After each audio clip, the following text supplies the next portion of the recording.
சட்டமன்ற தேர்தலின் சமரசம் இல்லாமல் போர்க்களத்திலே கலந்து கொண்டிருக்கின்ற தமிழகத்தில் எண்ணற்ற கட்சிகள் இருந்தாலும் கூட நாம் தமிழர் கட்சி என்பது ஒரு தனித்துவமானது, தன்னிகரற்றது, வரலாற்றில் சரித்திரத்தை படைக்கக்கூடிய இந்த கட்சி யாருக்கும் சோடை போடாமல் சமரசம் இல்லாமல் களத்திலே நின்று இந்த மண்ணுக்காகவும் மக்களுக்காகவும் போரிடக்கூடிய மிகப்பெரிய வலிமையான மக்களோடு கூட்டணி வைத்துக் கொண்டிருக்கின்ற மகத்துவமான கட்சி என்பதை பெருமிதத்தோடு சொல்லிக்கொண்டு, இந்த 2026 நடைபெறுகின்ற தேர்தல் களம் என்பது இது சாதாரண களம் இல்லை. மக்கள்கள் எத்தனையோ களத்தை சந்தித்திருக்கலாம். பல்வேறு கட்சிகளுக்கு இந்த மண்ணிலிருந்து நீங்கள் தேர்தலில் போட்டியிட்ட வேட்பாளர்களுக்கு வாக்கை செலுத்தி சட்டமன்றத்திற்கு அனுப்பியிருக்கலாம். சட்டமன்றத்திற்கு செல்வார்கள். அங்கே ஏதாவது ஒரு கோரிக்கைகளுக்கு ஒரு பொய்யான வாக்குறுதியை சொல்லி அவர்கள் அந்த முதல்வர் ஒரு கையெழுத்து இட்டார். அங்க மேசையை தட்டுவதற்கு தான் இந்த சட்டமன்ற உறுப்பினர்கள் இருப்பார்கள். சாணி தட்டுறது கூட உறுப்பினர்கள் சொல்லுவாங்க. அதை போன்று சும்மா தட்டுவாங்க. எதுக்கு தட்டுறேன், ஏன் தட்டுறேன், என்ன வெங்காயத்துக்கு தட்டுறேன்னு கூட தெரியாது. ஒரு வெங்காயத்துக்கு கொடுத்தா கூட எப்படி தோல் உரிக்கிறது கூட தெரியாது. கேட்டா நீலி கண்ணீர் வடிப்பான். இந்த மண்ணுக்கு நான் அத்தை பிடிக்கிறேன், இதை போட்டு நான் மல்லாக்க கவுத்துறணுமா? ஏன்டா இந்த 5 வருஷத்துல செய்யணும்னு பார்த்தா இல்ல இப்ப செய்யணும். இன்னும் மறந்துட்டேன். எங்க ஐயா வந்து ஆட்சியில உட்காந்துட்டாருன்னா ஒரே கலெக்டா கழட்டிடணுமா? ஏன்டா ஒரு நேரம் கழட்டல? பேனர் என்ன சைஸ்னு தெரியலையா, மறந்துட்டணுமா? இப்படிப்பட்ட ஆளுங்க தான் போறானுங்க வர்றானுங்க. பார்க்கணும் அந்த வெள்ளை வேட்டிய எந்த கடையில தான் எடுக்கிறான்னு தெரியா. அப்படியே அந்த பட்டி வேட்டி அப்படியே மினுமினு இருக்கா. இவங்களே ஆர்டர் கொடுத்து செய்யறாங்களா இல்ல புதுசா பருகுல நான் தயாரிக்கிறாங்கன்னு தெரியல. ஆனா அந்த சட்டையை பார்க்கணும் பாருங்க. மாட்டுக்கு கொம்பு இருக்க மாதிரி இந்த பக்கம் தூக்கும் பொழுது, இந்த பக்கம் போனா யாரும் குத்திரு பொழுது அப்படியே மடிப்பு கலையாத இன்னைக்கெல்லாம் வியர்வை செஞ்சு விவசாய காட்டுக்குள்ள வியர்வுகளாக செஞ்சு ஏறு கலப்பைய பிடிச்ச தண்ணி வரணும். அப்படியே அந்த மாடு இந்த பக்கம் ஒரு பக்கம் போவா. அப்படியே அப்படி ஏறு அப்படி போய் இப்படி வளைஞ்சு வரும் பாரு. அதுதான் அந்த உழைப்பாளி உயர்வுகளை சிந்தி உருக்கமாக இருக்கக்கூடிய மக்களோடு மக்களுடைய பசியை தீர்க்கக்கூடிய நமக்காக வழங்கப்பட்ட அந்த சின்னம்.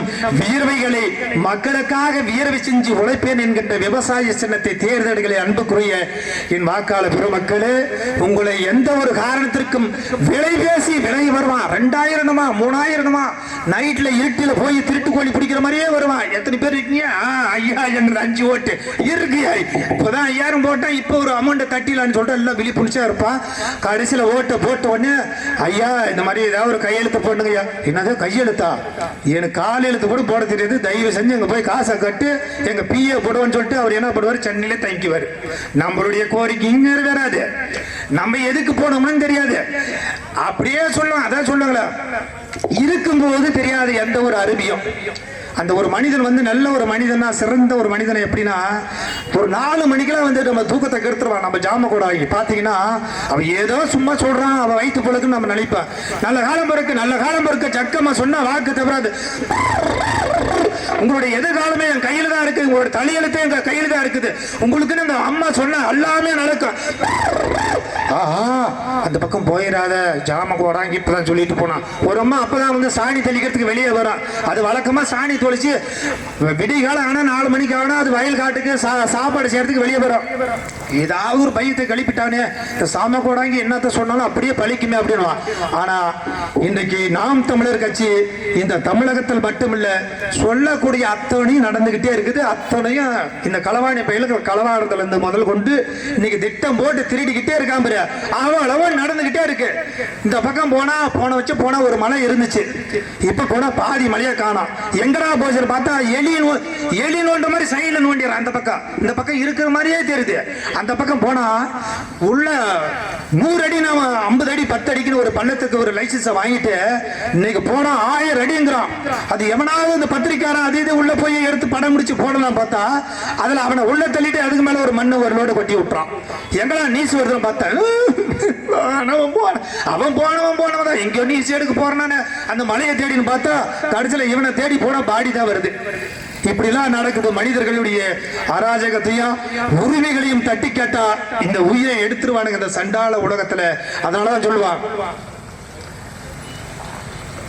உரிமைகளை கேட்க போனா உன்ன கதைய சொல்ல போனோம், நாடு போற போக்க பார்த்தா என்ன நிலைமை வாரும், அட நாடு போற போக்க பார்த்தா என்ன நிலைமை வாரும்.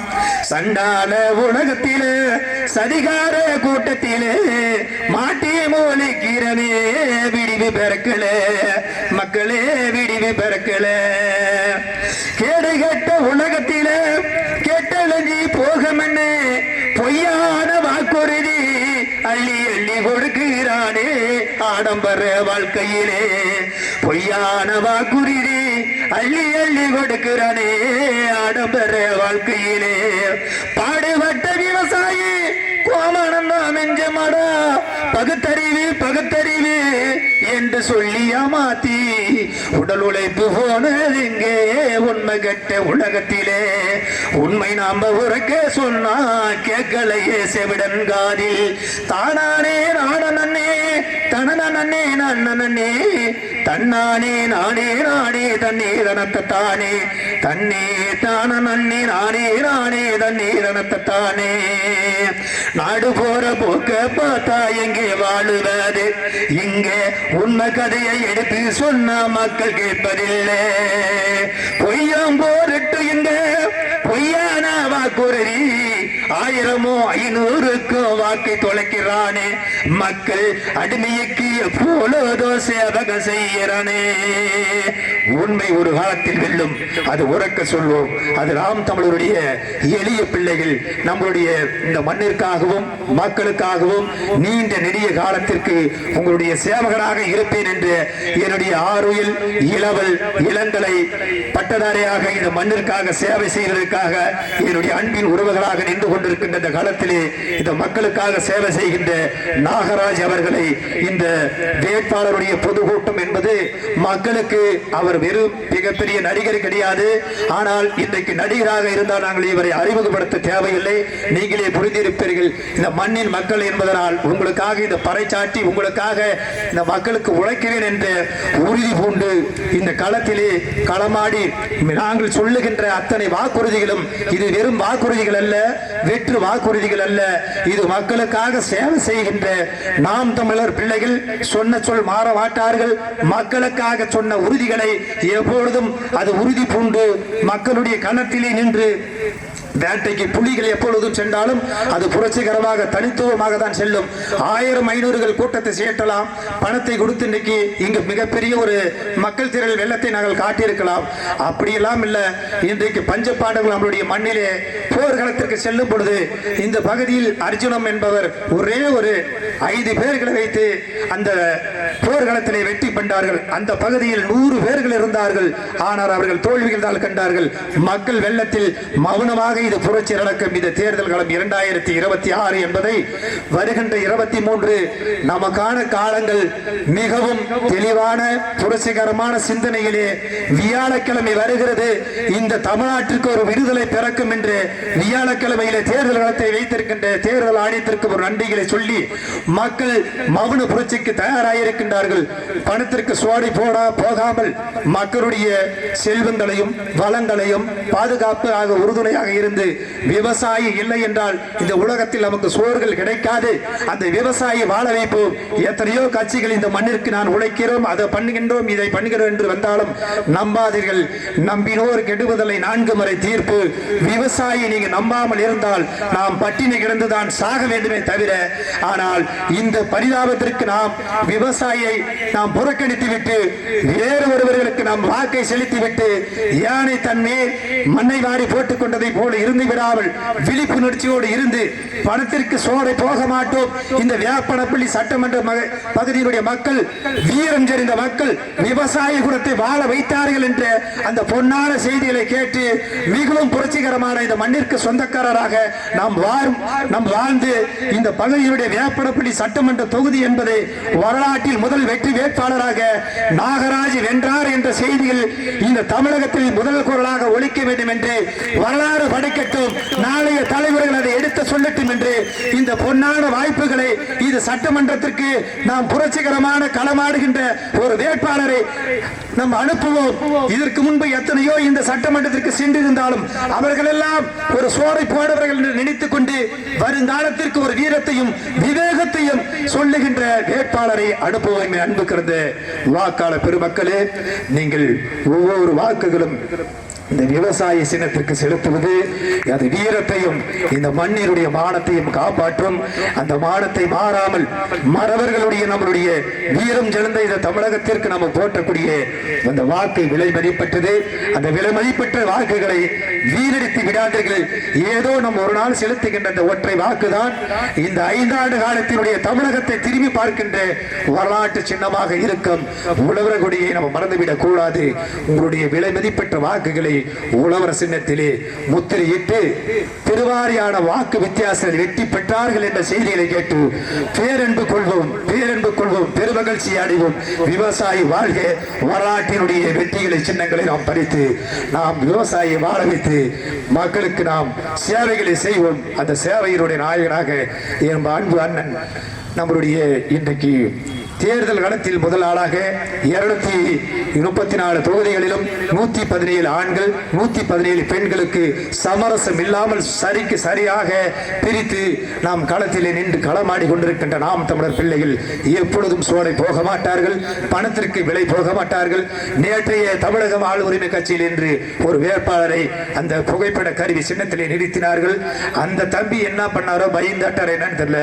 இன்றைக்கு KP முனிசாமி ஐயாவை கூட போய் சரணடைஞ்சு பொட்டி வாங்கிட்டாரோ இல்லை என்ன பண்ணாரோ தெரியல.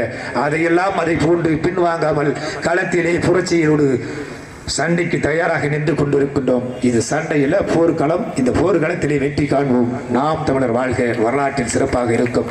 அதற்கு முன்பு இந்த தமிழகத்தில் ஆண்டு கொண்டிருந்த சில தலைவர்கள் ஒரு சில வார்த்தைகளை சொல்லி உங்களிடமிருந்து நான் விடைபெறுகின்றேன். இதற்கு முன்பு இருந்த 5 ஆண்டு காலத்தை இந்த தமிழகத்தை எப்படி வேட்டைக்கு ஆளாக மாற்றினார் என்ற கலைஞர் அவர்கள் சில வாக்குறுதிகளை எப்படி சொன்னால் எப்படி இருக்குன்னு சொல்ற சின்ன ஒரு நிகழ்வு.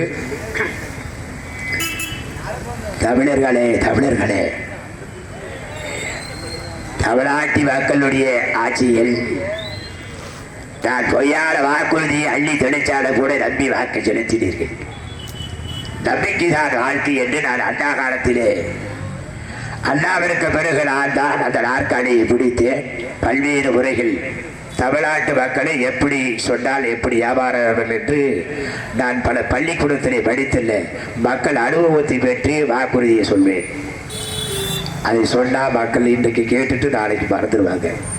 அதுதான் நான் தாரக மந்திரமாக பயன்படுத்தியது. என் உயிரோடும் மேலான உடன்பிறப்புகளே அப்படின்னு சொன்னா பயிடுவாங்க தேடி வரைக்கும். அதனால நம்பி வாக்கு செலுத்துவாங்க. நாங்களும் 5 வருஷத்தை கும்பாலம் போடுவேன். இதுதான் இந்த தமிழ்நாட்டிற்கு நான் செய்த 5 முறை சாதனை. அதன் பிறகு எங்களுடைய வாரிசு உங்களுக்கு தெரியும் 5 வருஷம் இப்படி நடந்துச்சு, அல்லல் குணமாயிட்டு. இதையெல்லாம் துணித்து நீங்கள் வாக்கை செலுத்தி மீண்டும் தள்ளாடாமல் ஒரு புரட்சிகரமான இயக்கத்திற்கு வாக்கை செலுத்துங்கள் என்று சொல்லி விடைபெறுகிறேன். நன்றி, வணக்கம். அதன் பிறகு பாக்கியராஜ் ஐயா அவர்கள் வந்து ஒரு சில வார்த்தைகளை சொன்னா எப்படி இருக்குன்னு சொல்லிட்டு, இன்னைக்கெல்லாம் எவ்வளோ கட்சியில நானும் பார்த்துட்டேங்க. நானும் ஒரு தனி கட்சி கூட வச்சு நடத்தி பார்த்துட்டேன். இந்த மக்களை திருத்தவே முடியல சொல்லிட்டு கடைசியில கட்சியை கலைச்சிட்டேன். ஏன்னா மக்களுக்கு பணத்துக்கு காசு கொடுத்தாதான் ஓட்டு போடுவாங்கன்னு தெரிஞ்சு போச்சு. கடைசியில எங்க நம்ம டவுசர் அவுத்துருவாங்கன்னு சொல்லிட்டு நான் கட்சியை கழட்டி ஒரு பக்கம் மூலையில வச்சுட்டு அப்படி பேசாம ஆயிட்டேன். அதுல இருந்து ஏதாவது ஒண்ணு கூப்பிட்டா போவேன், இல்லைன்னா பார்த்துக்கு பேசாம இருந்துருவேன். ஏன்னா இன்னைக்கு மக்களை திருத்த முடியாது.